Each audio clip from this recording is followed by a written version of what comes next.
Chinese Canadian here.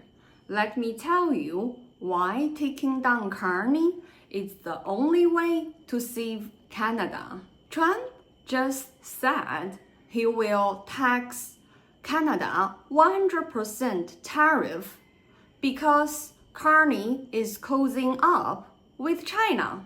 Carney just made the speech in Davos declaring that he become the leader of partnering with China and against USA. That's exactly why Trump hate Canada with this 100% tariff. Trump also said China will eat Canada alive. People start asking questions to Carney. Is there any guardrail for this partnership with China? I listened to Minister Champagne just a moment ago talk about eyes wide open. I heard the Prime Minister on multiple occasions say that there will be guardrails to this relationship as we try to amplify trade with China. I never heard anyone specify what they are. Minister, what are the guardrails? Thanks, you too. Well, if you look at China, our second largest trading partner, it's very important that we continue to engage with China. Very successful trip. We've been working with them, to negotiate agriculture access. In fact, over $7 billion of agriculture access for canola, for seafood, for beef. In fact, our very first shipment of beef is already out there now. Canola's out there as well. And so it's very important that we continue to open up access for our producers, for our workers, but also about EVs. That's very important as well. Especially being an MP in Ontario, speaking to workers. Stellantis is in my riding, 3,000 people laid off. Speaking to those workers, they asked me, they just say, we want to build cars. We don't care who we build them for. We just want to build cars. And so this is very important in terms of attracting joint venture opportunities between Chinese and Canadian companies to help build those cars in Canada. And I appreciate, Minister, the economic case, right, as you lay it out for more trade with China. But my question with respect was about the guardrails that your government is planning to put in place. I know our audience and you will be familiar with the fact that in April, the Prime Minister, in response to a question in the election debate about what is the greatest security threat facing Canada, his answer was China. So the question around guardrails pertains to that. Like, what guardrails is your government going to put in place to help navigate this relationship so that we do not suffer as a result of, more trade with China? So part of the agreements that we signed on the ground in China was law enforcement collaboration, cooperation with each other to keep our community safe. And so I think that's very important for those watching so they understand, what we're doing there. We're making sure there's partnerships on energy, on agriculture, on consumer goods. But also, of course, public safety and law enforcement is very, very important. We want to make sure that our citizens' safety is never compromised. And so, going in with eyes wide open, as you said, is very important to our government. But, as the Prime Minister said in Davos, we need to see the world for what it is, not what we wish it to be. And so we need to approach it very pragmatically and constructively, and that's exactly what our government is doing.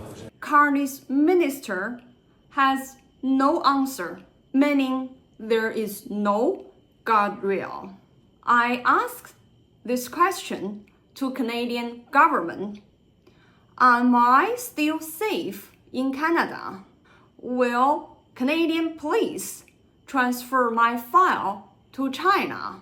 And if you think you are not as vocal as me criticizing China and you do not need to worry about this, think twice.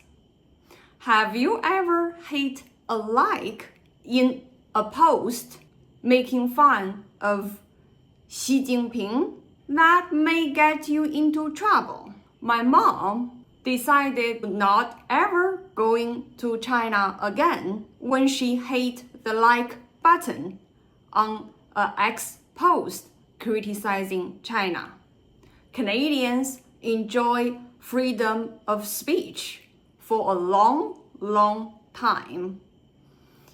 Majority of Canadians don't have the second thought making fun of Xi Jinping or communist China. If you think this partnership do not threaten your safety?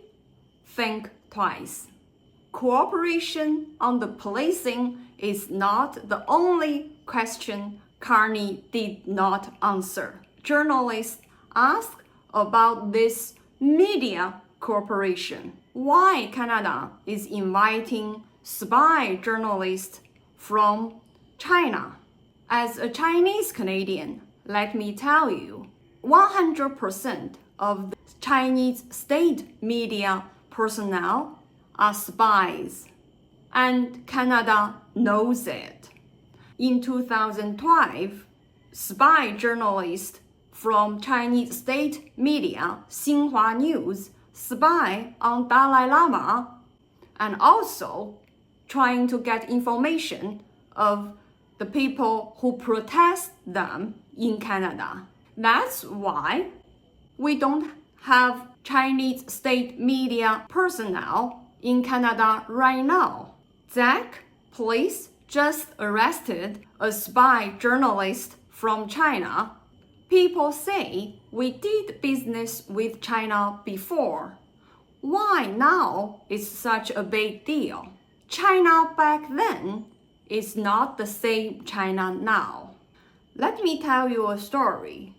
I was in university in 2008 when the world's economy has a depression.